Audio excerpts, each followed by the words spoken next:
É hoje convidado do Terça à Noite Pedro Santana Lopes, ex-primeiro-ministro, atualmente provedor da Santa Casa da Misericórdia de Lisboa, que hoje responde ao convite que fizemos a ex e atuais primeiros-ministros e presidentes da República para nos darem razões para acreditar em Portugal, tema com que a Renascença assinala aos seus 75 anos. A Santana Lopes pedimos razões para acreditar na solidariedade, num tempo em que as dificuldades sentidas por todos ameaçam quebrar laços de entreajuda fundamentais para juntar uma crise social à crise económica que vivemos.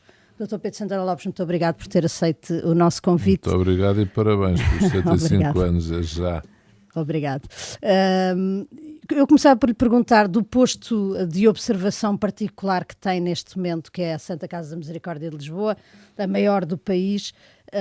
O que é que observa do ponto de vista social? Quais são assim as maiores preocupações que o apoquentam, digamos assim? Um agravamento, e na Santa Casa o que sentimos mais é um agravamento em termos de emprego, portanto muito pedido de emprego, mas um chegar de situações relativas às condições de subsistência mínima de agregados familiares.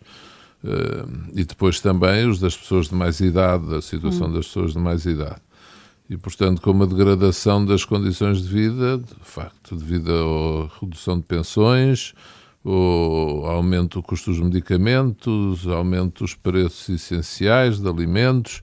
O dinheiro não chega às pessoas. Mas o que noto mais, devo dizer, o que noto mais é a situação na chamada classe média, devo dizer, em termos de nível de transição de qualidade de vida, quer dizer, uma queda abrupta nas condições de vida de pessoas normalmente chamadas de classe média baixa, classe média, quer dizer, são pessoas em que há um desempregado no casal, 2 desempregados, mas pessoas qualificadas, especializadas e que pura e simplesmente, eu não exagero, todos os dias, de manhã à noite, eu estou a fazer uma média de 8 a 10 horas na Santa Casa da Misericórdia e metade do meu tempo é atender pessoas que me vão pedir expor situações de desemprego aflitivos e depois não têm dinheiro para fazer face à organização de vida que têm.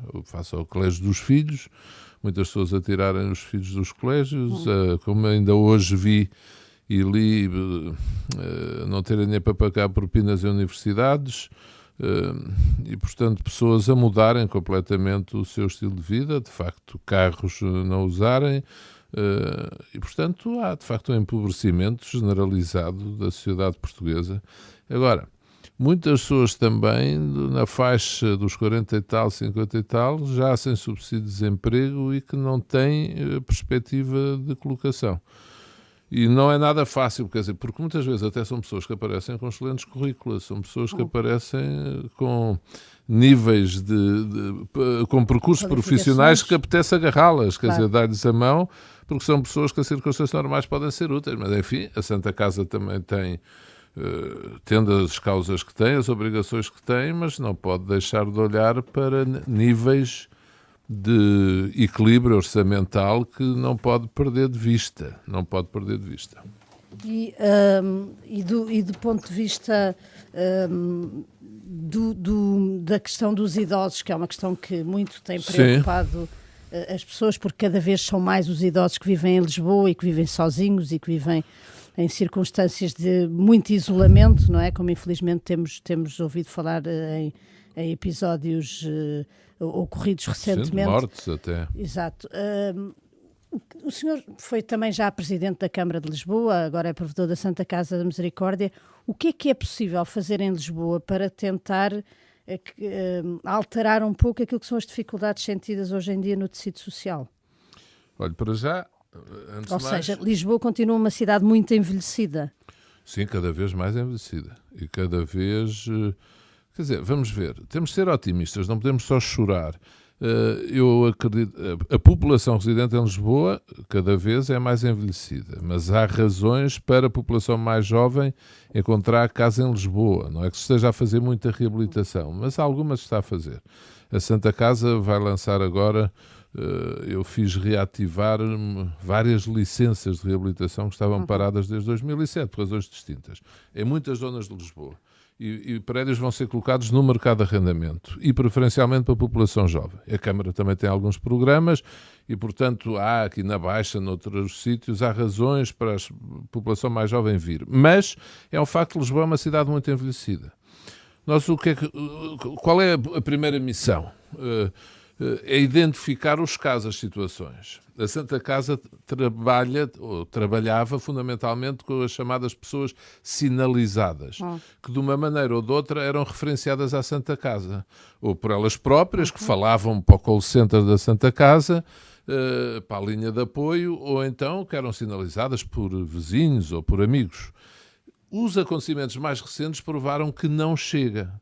E por não chegarem, nós decidimos lançar o chamado programa Intergerações. Foi uma ideia que tive de recrutar jovens, recrutámos dezenas de recém-licenciados a quem demos formação e que depois dessa formação de semanas estão nas ruas, com as juntas de freguesia principalmente, mas estão à procura dos idosos não sinalizados.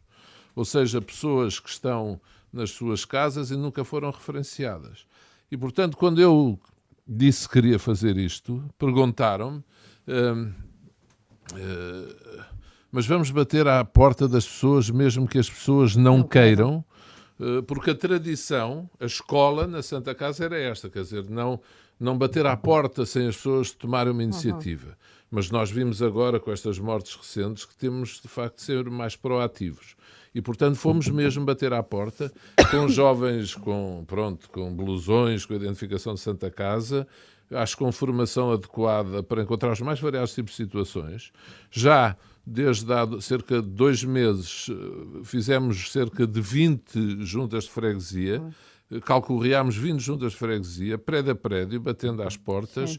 E já salvámos algumas vidas. Não temos falado disto, como sabe, não temos feito muito alarde, muito alarido, porque essa também é a cultura. Para já, quem ajuda não deve falar disso. E também é a cultura da Santa Casa ser discreta. Agora... Mas ficou surpreendido com o número de situações encontradas para já ou não? Quer dizer, ou apesar de tudo, estão mais ou menos de acordo com aquilo que era expectável há muitas situações. Há muitas situações. Nós conseguimos encontrar cerca de 14 mil pessoas que vivem sozinhas, ou então vivem com uma pessoa da mesma idade, o que é praticamente a mesma coisa. 2 senhoras, uma de 83, outra de 85 anos, que vivem sozinhas, que vivem as duas só, é como se cada uma delas vivesse sozinha, porque se acontecer alguma coisa não têm meios de se ajudar uma à outra. Encontramos muitas pessoas, é uma percentagem significativa do total até agora nestas 20 freguesias, cerca de 21% são pessoas que vivem sozinhas com problemas de saúde. E o que acontece, como encontramos várias pessoas, e em situações referenciadas pelos vizinhos ou então só pelos próprios, que sofrem maus tratos de vizinhos ou muitas vezes familiares, como é sabido. E, portanto, a nossa preocupação agora, face às situações que estamos a detectar, é qual a resposta social que lhes vamos dar, qual o modo como as vamos acompanhar. É evidente, já é um passo saber onde estão e saber que aquelas pessoas precisam de trabalho especial da Junta de Freguesia ou da Santa Casa ou da Câmara. Porque não vale a pena também cada instituição querer andar aqui a trabalhar sozinha. A rede social, nomeadamente a rede tripartida que existe em Lisboa, Segurança Social, Instituto do Estado, Câmara Municipal de Lisboa, Santa Casa Misericórdia, estamos a trabalhar em conjunto, estamos a reunir com muita regularidade. A administradora da Santa Casa da Área Social, a doutora Rita Valadas, reúne com a arquiteta Helena Roseta e com a presidente do Instituto de Segurança Social, Mariana Ribeiro Ferreira, ou quem a representa, reúnem com regularidade exatamente para fazer face a todas estas situações de carência. Mas esta do isolamento é uma situação de grande premência neste momento. Portanto, nós agora estamos a passar à fase seguinte, que é como vamos lidar, porque isto, evidentemente, tem os seus custos orçamentais, não vale a pena ter ilusões, como vamos lidar em termos de apoio domiciliário, ou em termos de apoio médico, que a Santa Casa já faz muito apoio domiciliário, mesmo antes deste programa Intergerações, as pessoas estão em casa, que já estavam sinalizadas. Nos casos sem apoio médico, noutros casos incluindo apoio médico, depende dos casos. Há casos em que vamos só, a casa, dar alimentação às pessoas, às vezes mudá-las, tratar da higiene, esse é o trabalho do chamado apoio domiciliário. Mas em muitos casos já tem que incluir visita de médico ou a visita de uma equipa de enfermagem. E, portanto, isto neste momento vai ser alargado para mais milhares de casos. Como é o que estamos a estudar neste momento. E em tempo de crise, a Santa Casa da Misericórdia de Lisboa também está em crise financeira ou ainda tem recursos suficientes para fazer face? Havia a fama de que a Santa Casa da Misericórdia de Lisboa era uma instituição rica. Eu não lhe vou dizer que é uma instituição pobre, porque estaria a ser cínico. A Santa Casa tem recursos, grande parte deles vem do chamado jogo social, dos jogos da Santa Casa, mas também vem do seu património, também vem de receitas da ação social, da área hospitalar. A Santa Casa, há muitas pessoas não sabem, mas tem, por exemplo, o Centro de Medicina de Alcoitão, tem o Hospital Santana na Parede, ali mesmo na Marginal, a caminho de Cascais, tem a Escola Superior de Saúde e tem vários centros de saúde em Lisboa, centros de saúde de proximidade. Agora, a Santa Casa é uma entidade que tem receitas consideráveis, mas tem muitas responsabilidades. Para dar um exemplo só. O ano passado, ainda no tempo do governo de José Sócrates, foram transferidas para a Santa Casa 38 equipamentos, lares, creches, que representam um esforço financeiro para o orçamento atual da Santa Casa de 40 milhões de euros ano. E o Estado transferiu estes equipamentos, foi uma verdadeira desorçamentação, sem transferir um tostão. E, portanto, a Santa Casa de 2011 para 2012, e já se refletiu em metade do exercício do ano passado, teve que passar a gastar, a investir, a despender mais 40 milhões de euros, o que é muito pesado no seu orçamento. Um orçamento, se quiser, em termos reais, andará à volta dos 200 milhões de euros. 200 e tal, 220, 230 milhões de euros. As receitas do jogo, isto para lhe dar diminuíram também, nota pública, evoluíram ano passado, cresceram, passou a haver também 2 sorteios do Euromilhões, houve algumas reformulações na estrutura dos jogos, cresceram de um modo significativo, posso dizer cerca de 15%, mas este ano nota-se já uma variação. Ainda está a subir, mas pouco. Está a subir cerca de 6%. Mas é uma comparação que ainda não pode ser feita em termos absolutos. Porquê? Porque neste momento, se reportarmos em termos homólogos, em abril ainda havia só um sorteio, uma extração de Euromilhões por semana. Portanto, a partir do mês que vem é que podemos passar é evidente, podemos fazer projeções, mas podemos passar a fazer as comparações mesmo como deve ser. Portanto, eu diria, a Santa Casa tem recursos, mas há poucos anos, antes do Euromilhões, a Santa Casa estava numa situação de grande desequilíbrio económico e financeiro. Recuperou, mas temos de ter muito cuidado. A Santa Casa, neste momento, tem cerca de 6 mil funcionários. A transferência desses equipamentos da parte do Estado fez aumentar as despesas de pessoal, nomeadamente. Mas não só de pessoal, como calcula. Portanto, é uma casa, e nisso faço ponto de honra, em que tenhamos equilíbrio na sua gestão, apresentemos no final do ano resultados tão equilibrados quanto possível.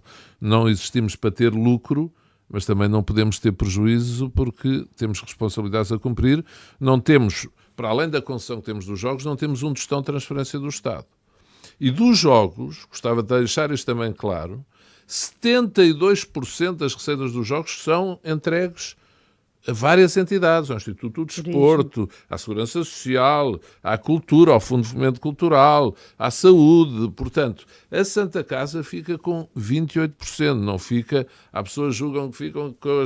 Não. 72% são entregues a muitas instituições de todo o país. E, portanto, eu ia-lhe perguntar se não estaria neste apoio social uma fonte de emprego para muita gente que está desempregada, mas pelo que acaba de me dizer, não é, enfim, não é por aí. Não, ouça, vamos ver, nós procuramos ser imaginativos, nós vamos imaginativos e empreendedores. Aliás, a Santa Casa tem um departamento de empreendedorismo e economia social. Só ao irmos fazer, por exemplo, em Lisboa neste momento, quando quase tudo está parado, reabilitação de prédios, nós vamos dar emprego, dar emprego a engenheiros, vamos dar empregos a pessoas que trabalham na construção civil, vamos promover o mercado de arrendamento e principalmente também vamos, que é a nossa missão, dar sinal de esperança. Porque quer dizer, que isso é o que mais me aflige nos tempos de hoje em Portugal. É muita gente sentir a angústia de ter um pressentimento de que as coisas pararam e não voltam a andar. Não. O amanhã vai continuar a existir. Não deixou de existir. Com certeza temos de ter a noção da situação em que o país está, mas eu entendo que na altura em que nos encontramos, a Santa Casa da Misericórdia de Lisboa tem a obrigação também de dar esse testemunho. E, portanto, na área das assistentes sociais, na área destes jovens que estão a desenvolver estas novas missões, o porta-a-porta, o intergerações, na área da reabilitação, mesmo na área dos jogos, porque nós vamos ter aí novos produtos, novas ofertas e, portanto, também estamos a ir buscar gente qualificada, nós estamos a dar trabalho, emprego. Agora, neste momento, para além do sistema de mobilidade interna, tivemos que criar uma lista em que dizemos às pessoas, há uma lista de inscrição, mas não é uma lista para ficar na gaveta. Vão entrando pessoas, tal como vão saindo. Há pessoas que vão aposentando. E, portanto, há uma mobilidade grande. E, portanto, eu quero que a Santa Casa contribua para que haja esperança na sociedade portuguesa. Dentro da cultura da Santa Casa, que é de discrição, de muita contenção, a Santa Casa trabalha sem alarde. Mas não deixe de dizer que vamos agora, já em maio, dar testemunho público do que fazemos, por exemplo, com o dinheiro das apostas, com o dinheiro do chamado jogo social. O Governo está para fazer sair agora a legislação sobre o chamado jogo online, regulamentar essa área, e nós temos a expectativa de ter nessa legislação do Governo sermos contemplados com as responsabilidades que desde há décadas a Santa Casa tem em matéria de exploração das apostas, antes as apostas mútuas, até aqui, agora também apostas desportivas, dentro do que é o chamado jogo responsável e as regras que a Santa Casa nessa matéria tem de fazer respeitar. Dr. Pedro Santana Lopes, o atual Primeiro-Ministro, quando tomou posse, e também para passarmos um bocadinho para um olhar sobre o país, quando tomou posse fez questão de dizer que o momento era difícil, que o Governo iria fazer o que fosse preciso para enfrentar esta situação, mas que para ele era um ponto de honra que ninguém iria ficar para trás. Foi, aliás, uma frase que ficou célebre. Passado este tempo, e até com o diagnóstico que me fez agora aqui, acha que isso continua a ser verdade? Acha que esse esforço está de facto a ser feito? Ouça, com certeza eu dei testemunho de muitas situações preocupantes que existem na sociedade portuguesa. Agora, acho que tem que ser um esforço muito grande para que não haja pessoas de facto a ficarem para trás.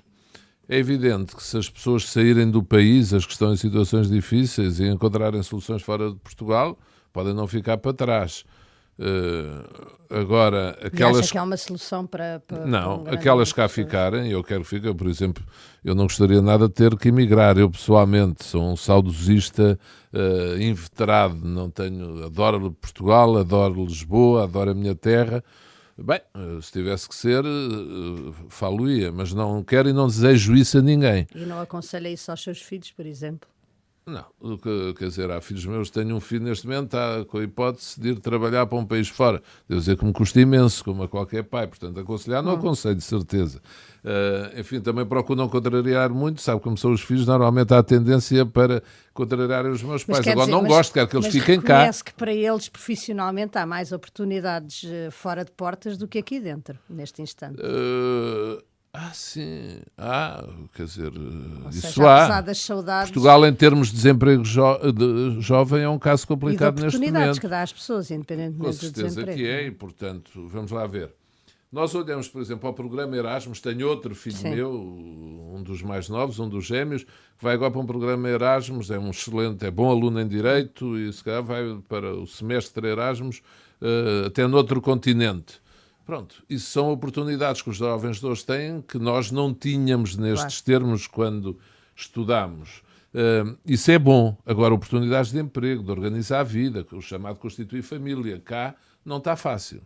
Eu dou-lhe o testemunho daquilo com que trabalho. Eu trabalho com o Ministério da Solidariedade, com o Dr. Mota Soares, o Dr. Marco António Costa, e trabalho com o Primeiro-Ministro e o Ministro Adjunto. Quer dizer, eu sinto da parte, nomeadamente, do Primeiro-Ministro e do Ministro da Solidariedade, uma atenção constante ao que se passa na Santa Casa e, com as outras misericórdias, uma preocupação em trabalharmos em conjunto.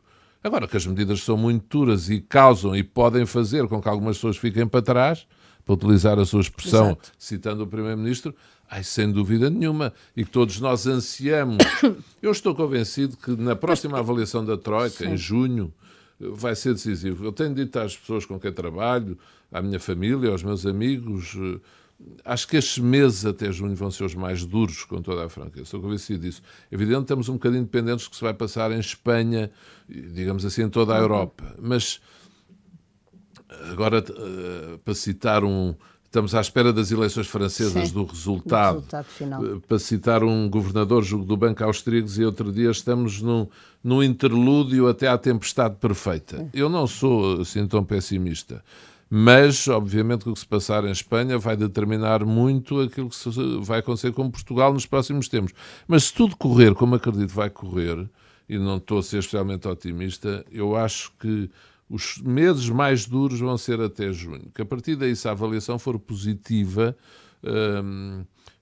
julgo que podemos começar a sentir algum dissipar de nuvens no horizonte. Não por a economia começar a crescer, não vai crescer este ano, mas por não termos que ir mais fundo e, de facto, se a recessão não baixar dos 3,3%, não, eu pergunto isto porque não há margem enfim, para mais impostos. A discussão que está na praça pública é das medidas adotadas, elas estarem a incidir sobretudo sobre alguns, sobre as franjas mais fragilizadas da sociedade, os pensionistas, as pessoas que precisam de prestações sociais, o próprio Serviço Nacional de Saúde. E, portanto, aquilo que eu lhe pergunto é se alguns cortes nestas áreas teriam necessariamente que ser feitos, mas se não está tudo a recair só aí. E, portanto, por exemplo, para lhe dar um exemplo, há as renegociações das PPPs que já deveriam estar muito mais avançadas do que estão e, segundo os especialistas, onde poderia reverter muito mais recuperação de dinheiro para o Estado. Se não acha que aqui não estamos a funcionar nas velocidades certas? Para além da recuperação do dinheiro, há a questão da autoridade moral. Exato. Eu acho muito importante, permita-me só lembrar, em 2004, 2005, enfim, fui muito contestado na altura no governo por defender o princípio do utilizador-pagador e dizer que não tínhamos dinheiro para as PPPs. E, portanto, fui para a campanha eleitoral a defender pelo país todo portagens nas autoestradas, o que foi muito penalizador. E acho as PPPs, sempre achei contratos desequilibradíssimos, nomeadamente no plano rodoviário. Estou a falar na área, no setor do rodoviário. E acho que o Estado tem a obrigação de as renegociar antes de estar em renegociação concreta, antes de tomar que medidas novas seja de plafonamento da segurança social, seja... Até o devia ter feito antes de proibir reformas antecipadas, não deixo de dizer. Essa é a minha pergunta. Dou-lhe razão. Eu acho que é como também, embora aí seja mais difícil, não gosto de fazer demagogia, a questão das rendas da energia.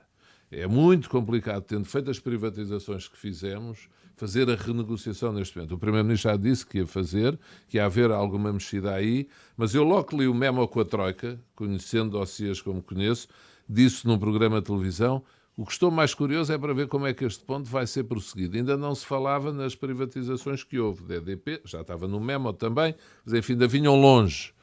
Com as privatizações já a cumprir, já concretizadas, eu acho que é muito difícil neste momento uma alteração aí nesse... Mas a questão dessas rendas deveria ter estado em cima da mesa desta privatização da EDP. Antes das privatizações, pois, mas não esteve.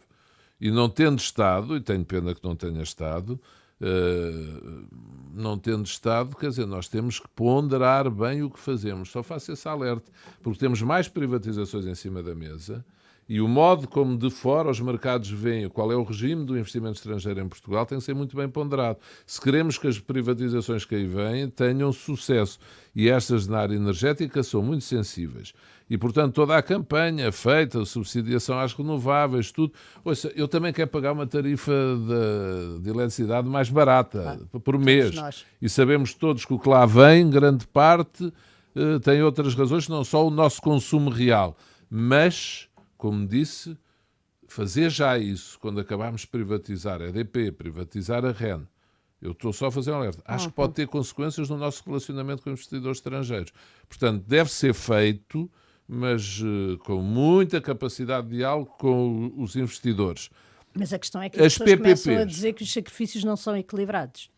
Pronto, mas tem que ser... E aí volta à questão social, ou seja, isto não corremos nesta altura ao risco de facto haver uma explosão social se as pessoas não começarem a ver sinais de que... Mas deixa-me lembrar, por exemplo, uma medida, para não estarmos sempre a pensar mal do governo, deste ou do outro.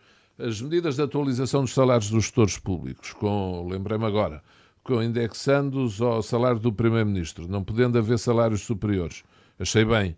Agora não podem começar as empresas públicas a pedir exceções umas atrás das outras, ou empresas de capitais públicos.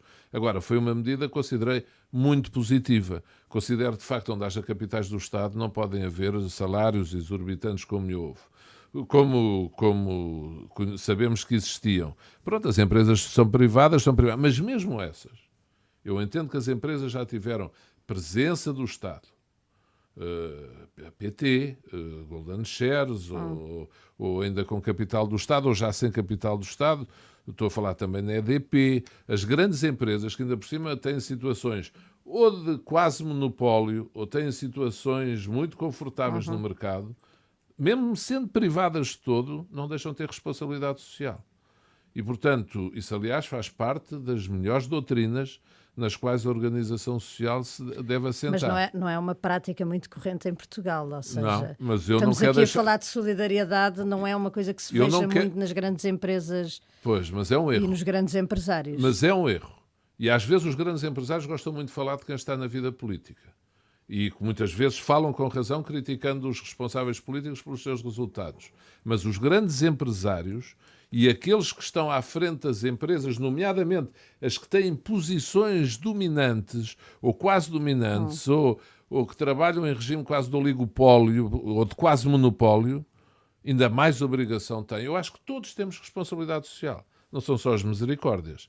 O Dr. Manuel Lemos, presidente da União das Misericórdias, Santa Casa, pronto, tem, obviamente, muito boa relação com a União, não é? Apesar de ter um regime diferente, mas ele dizia, com razão, as misericórdias não fazem greve, nem manifestações, às vezes o que lhes pode acontecer é caírem para o lado. São instituições que vivem com o dinheiro contado, o dinheiro não lhes chega. As grandes empresas, com grandes lucros, que distribuem grandes dividendos, têm a obrigação, quanto à remuneração daqueles que neles trabalham, que são também os gestores, que são também trabalhadores, de dar aí um exemplo do sentido do momento que nós vivemos atualmente. E acho que não o fazer é contribuir para a tal possibilidade de revolta, de explosão social, porque as pessoas não conseguem entender que passem tanto sacrifício e que os tais exageros não acabem. Dou-lhe outro exemplo. Mas o Dr. Santana Lopes acha que esse é um risco efetivo neste momento? De explosão? O risco da explosão social. Não, estar a dizer que é um risco é contribuir para que possa acontecer. Eu não quero ser incendiário. Não quero calar a minha liberdade. Mas deixe-me só perguntar, continua a achar como os nossos governantes têm dito um pouco por todo lá fora, junto dos nossos parceiros, que o ambiente de calma social é a mais-valia que Portugal também tem neste momento para apresentar? Ou acha que as pessoas estão a chegar ao limite de... Acho que é uma mais-valia. Por enquanto é uma mais-valia. Mas acho que as pessoas não toleram, não têm mais espaço para serem apertadas no seu dia-a-dia e nos seus orçamentos familiares. Já chegamos aos limites para os sacrifícios que se podem pedir às pessoas. Acho que sim. Não tenho dúvida disso. E estamos a chegar também aos limites em que estes dossiês têm que ser assumidos e levados à prática, isso não tenho dúvida, porque é uma questão, de facto, de autoridade moral. O Governo decidiu ir bem até ao final deste mês de abril, ia finalmente trazer a lista das fundações e institutos que podem ser extintos ou diminuídos, ou tudo isso. Isso tem que ser regrador na atitude, no comportamento do Estado e do Governo. Dar o exemplo numa crise tão grande, pronto, não pode haver... Ouça, a misericórdia é de direito privado, mas nós seguimos o regime que o Governo anunciou quando entrou. Imagine viagens, deslocações de avião. Pronto, mesmo os dirigentes, obviamente, vão em classe económica. Ou cortamos 28% nos programas de investimento da Santa Casa. Nós procuramos também aplicar contenção ao mesmo tempo que ajudamos. Contivemos os patrocínios, contivemos os apoios a algumas iniciativas que existem. Gostávamos muito de apoiar mais, sei lá, desportivas, musicais, seja o que for. Não podemos. Contivemos para redistribuir para a finalidade social. E no Estado tem que se passar muito isso. E principalmente tudo aquilo que sejam desequilíbrios a favor de privilégios, isso o Estado... Pronto, as PPPs são o exemplo máximo, são. Agora não deixo de dizer que o facto até de serem... porque é de lá que pode, de facto, ser recuperado, para além de serem, sim, algum dinheiro, enfim, um escândalo grande. Que isto é um esforço financeiro grande todos os anos e cada vez vai ser maior, não é? Mas as notícias que vêm nessa área não são muito boas. As notícias recentes sobre a renegociação, por exemplo, do acordo com a Lusoponte, deixa muito a desejar do ponto de vista dos recursos. Vamos esperar mais um pouco. Eu mais não quero dizer agora, não posso nem devo. Para haver autoridade moral, para continuar a pedir sacrifício às pessoas, não é mais, é para continuar a pedir, estes dossiês têm que ser pegados e levados por diante. Com a noção da realidade, não é fazer populismo, nem fazer demagogia. Agora, estes dossiês são desequilibrados, não terem sido tratados como deve ser no tempo certo, levou a quê? A introdução de portagens nas escudos agora, em tempo de crise profunda, levou a isto, à quebra do tráfego, sim, claro, assustador nas autoestradas e não só nas autoestradas. Era previsível. E, portanto, olha, teve um benefício. Restaurantes como os de Canal Caveira ou outros voltaram a ter afluência. Mas, enfim, para as concessões, com certeza que é muito complicado, torna mais difícil a renegociação. Agora, para mim, este é dos maiores, e sempre o disse, dos maiores escândalos das decisões públicas na sociedade portuguesa, das parcerias público-privadas no setor rodoviário. Eu não tenho a mesma opinião, por exemplo, na área da saúde. E, portanto, para si, na renegociação desses contratos, não faz sentido o argumento da nossa credibilidade junto... Porque é um argumento que começa também a ser invocado. Eu vou dizer, eu na minha vida profissional privada contacto com, fundos de investimento, sociedades financeiras estrangeiras, várias. Isso, há coisas que me perguntam muitas vezes, exatamente pela credibilidade de Portugal, e nomeadamente no programa de ajustamento que está a fazer, quando é que efetivamente são renegociadas as PPPs? E falam também, por exemplo, do setor dos transportes, do subsetor empresarial público dos transportes, mas perguntam-me sempre, por exemplo, nas conferências telefónicas... é um fator fundamental para o investimento voltado a Portugal. Eu acho que sim, porque as pessoas não consideram. Elas estão desequilibradas, olha, para o Estado, sobretudo, mas são distorcidas também, em muitos casos, são irrealistas para as empresas construtoras, e mesmo para a banca, acho que são excessivos. São contratos desequilibrados. Portanto, isto tem que ser um esforço de trabalho conjunto das três partes, das empresas construtoras, da banca e do Estado. E eu sei, enfim, por exemplo, que no subsetor dos transportes, nomeadamente o Secretário de Estado dos Transportes, está a trabalhar a grande velocidade para concluir o plano de reformulação desse setor, que é chave para a nossa credibilidade. Eu aqui sublinho ao contrário. Enquanto a energia, por causa das privatizações que fizemos, estar a mexer agora nas condições dessas empresas, e nomeadamente a EDP, pode ser complicado do ponto de vista do investimento estrangeiro, é a minha opinião.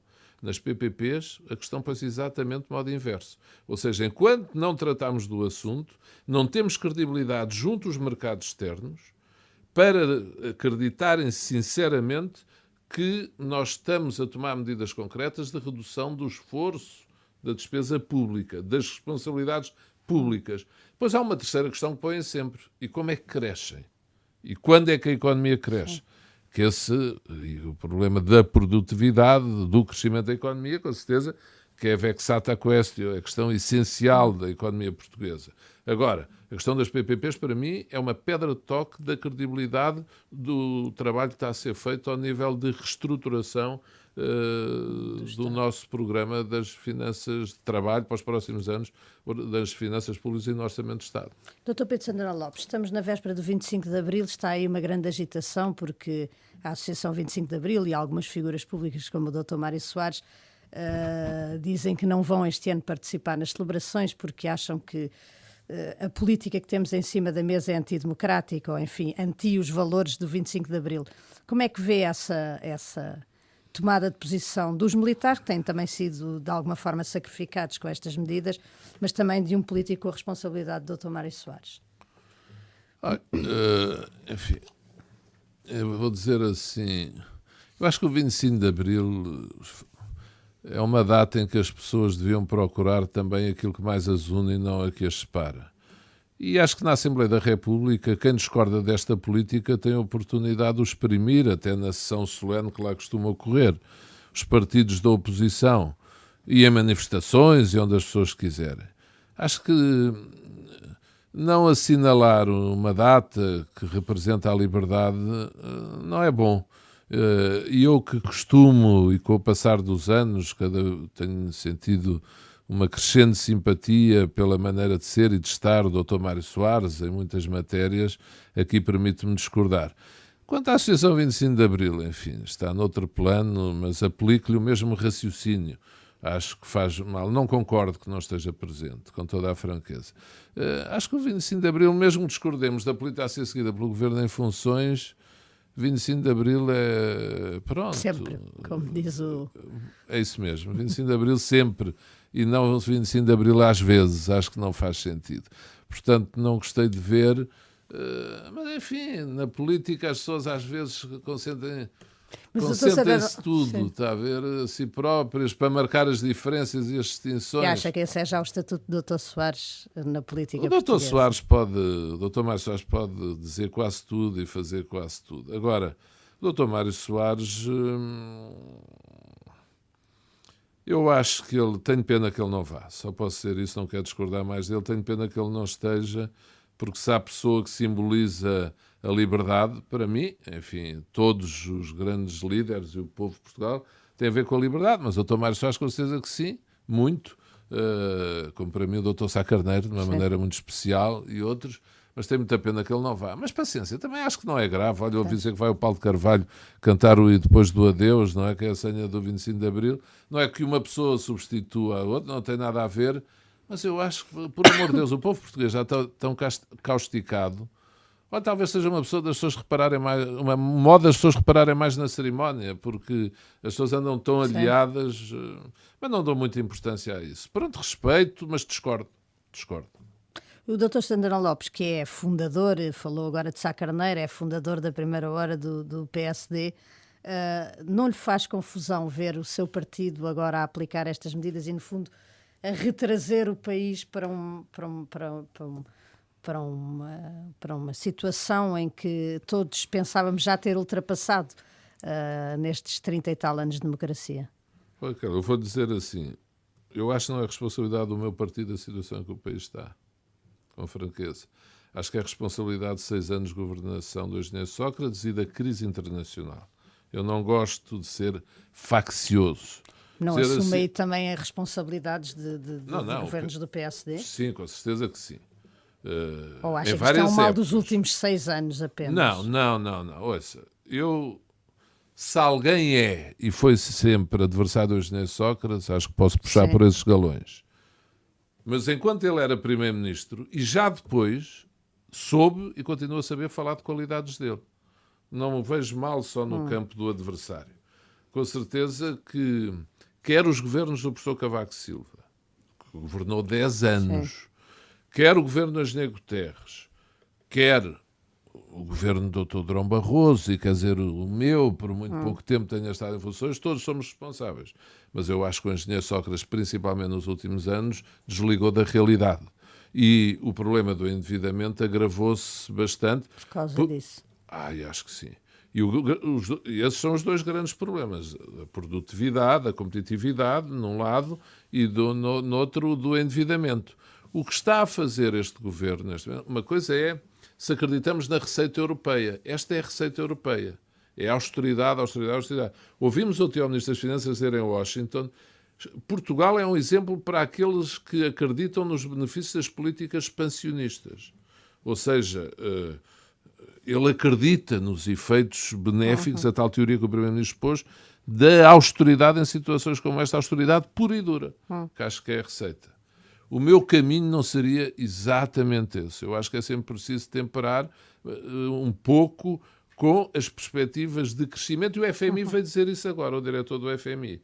Mas a receita não é só portuguesa. Mas se me pergunta se me custa ver o meu partido ter que fazer isto, com certeza custa. Mas eu acho que a responsabilidade não é do meu partido. A partir daqui, se as coisas continuarem assim, começará a ser. Mas, por exemplo, imagine, resultados no desemprego, consequências no desemprego. Só ao fim de 6 meses a um ano é que se pode dizer que a responsabilidade do governo está em funções. É sempre responsabilidade, o efeito, a projeção dos desequilíbrios económicos nos desequilíbrios sociais tem normalmente esse tempo. 6 meses, vá lá. A partir daqui começa a ser também responsabilidade do PSD. Mas eu faço notar que a capacidade de compreensão dos portugueses leva a que as sondagens continuem, apesar de tudo, a dar o PSD e o CDS juntos a poderem formar governo. A última sondagem... Embora o PS comece a registrar alguma recuperação. Alguma, e acho que é bom, e acho que faz bem, e acho que é natural, e acho que António José Seguro... Como é que avalia a forma como ele tem estado a tentar liderar a oposição, mas ao mesmo tempo, enfim, amarrado a este acordo a que estamos obrigados? Avalio de forma positiva, com franqueza. Acho que ele agora, com certeza, está a procurar descolar mais, pôs esta condição ao governo em relação ao Tratado Europeu, disse que não fosse aprovado que isso ia ter consequências. Não sabemos quais, espero que não haja rupturas, não Mas haverá. acha que o Governo devia esforçar-se mais para evitar essas rupturas? Eu fui ao Congresso do PSD ao encerramento e a única palavra que disse foi, e repeti à entrada e à saída, o PSD deve fazer tudo, e o Governo, para envolverem permanentemente o Partido Socialista nas principais decisões que têm que ser tomadas. O Partido Socialista não está no Governo, mas a hora que Portugal vive exige responsabilização dos 3 partidos normalmente têm vocação de governo. É irresponsável a criação de qualquer clima que contribua para afastar ou para enfraquecer essas possibilidades de colaboração.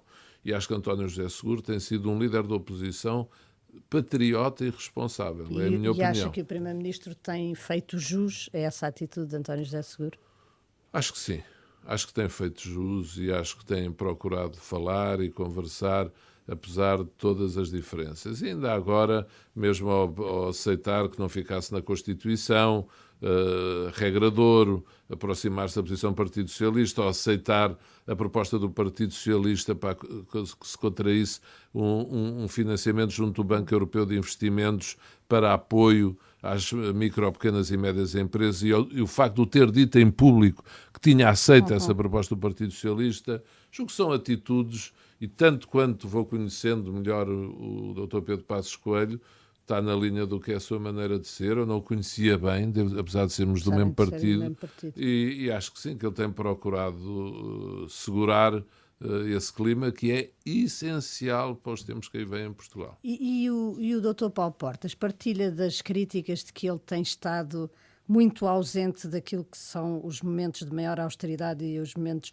mais dramáticos que o Governo tem tido que enfrentar? Não. O Dr. Paulo Portas era Ministro dos Estrangeiros ou não era? Eu acho que como Ministro dos Estrangeiros ele está a fazer o que todos os outros Ministros dos Estrangeiros fizeram. Mas ser Ministro dos Negócios Estrangeiros é uma situação cómoda para ele neste instante. Dá sempre boas sondagens. Eu lembro-me, em 95, num congresso no Coliseu, em que o professor Cavaco Silva saiu, era o Dr. Fernando Nogueira candidato à liderança, o Dr. Drão Barroso e eu, com pouco apoio. E o Dr. Drão Barroso, eu disse isso dele, tinha muito boas sondagens, era Ministro dos Estrangeiros, tem sempre. Mas tendo sido uma escolha do Dr. Paulo Portas e para o Ministério dos Negócios Estrangeiros, sabendo o que aí vinha... A escolha é do Primeiro-Ministro. Hoje em dia...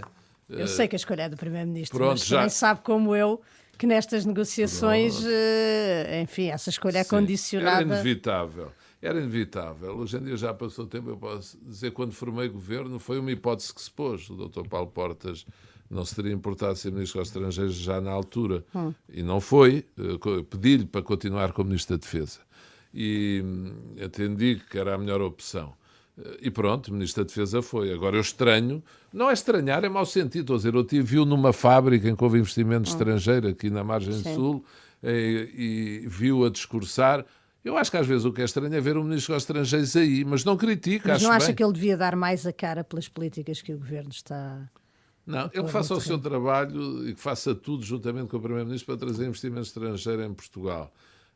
Sabe, eu já ouvi muitas vezes ao longo destas décadas dizer o CDS está a tentar aproveitar do PSD. Já no governo de Durão Barroso se dizia isso, lembra-se? É uma crítica. E já no tempo da AD antiga também e da AD antiga se dizia. Isso depois vai ao sítio. Não preocupa rigorosamente nada.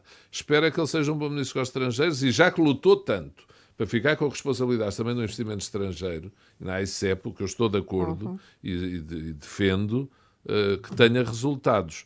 Acho, para não dizer só coisas positivas, que ele tem que ser mais interventivo publicamente, aí sim, em minha opinião, em matéria de política europeia e na afirmação da posição portuguesa na política europeia. É onde eu noto algum déficit de intervenção do Ministro dos Estrangeiros. Está a ver? Porque também não posso dizer só bem, senão ficava mal. Dr. Santana Lopes, estamos mesmo a chegar ao fim. Há tempo para mais uma pergunta, que é esta. Quem é que acha, do seu ponto de vista, que devem ser neste momento os grandes símbolos da coesão nacional? Os grandes símbolos da coesão nacional? Sim, enfim, quem é que, quem é que os portugueses devem olhar e sentir nessas figuras a unidade nacional e que o país tem razões para ir para a frente? Olha, em primeiro lugar, o Presidente da República. Acho que o Presidente da República... E acha que ele tem sido isso? É, por definição, um símbolo da coesão nacional e tem que o ser. Pronto, ele teve tempos difíceis, mas eu, com toda a franqueza, acho que ele os vai ultrapassar, os está a ultrapassar, e é imprescindível que os ultrapasse. O Presidente da República tem que ser esse símbolo da unidade nacional, como a Constituição fala. Não tenho dúvidas disso. E depois, quer dizer, os nossos maiores, os nossos escritores, os nossos músicos, e principalmente, vou dizer, aqueles que além fronteiras, nas mais diversas áreas, conseguem distinguir-se. Aqueles que ganharam prémios agora no Festival de Berlim, na área do cinema, aqueles jovens que conseguem grandes colocações em várias empresas financeiras, em Londres, na City de Londres, em Nova Iorque, uma Joana Vasconcelos, nas artes plásticas. Eu acho que, e os desportistas, com certeza, um José Mourinho, um Cristiano Ronaldo, tantos outros, mas acima de tudo, com certeza que o Presidente da República, acho que é aí. E, enfim... E julgo que a palavra, estamos aqui também numa emissora cujos 75 anos eu mais uma vez quero salientar, pelo que tem dado contributo e pelo que defendeu em menos tão difícil a liberdade, que é um bem tão bom, tão importante, salientar a figura do Cardeal Patriarca de Lisboa, Dom José Policarpo, para quem... acho que os portugueses olham também como um símbolo, como uma referência de coesão, de bom senso, de solidariedade, que é aquilo que as pessoas precisam numa altura destas. Dr. Pedro Santana Lopes, muito obrigado por ter aceito o nosso convite. Obrigado também.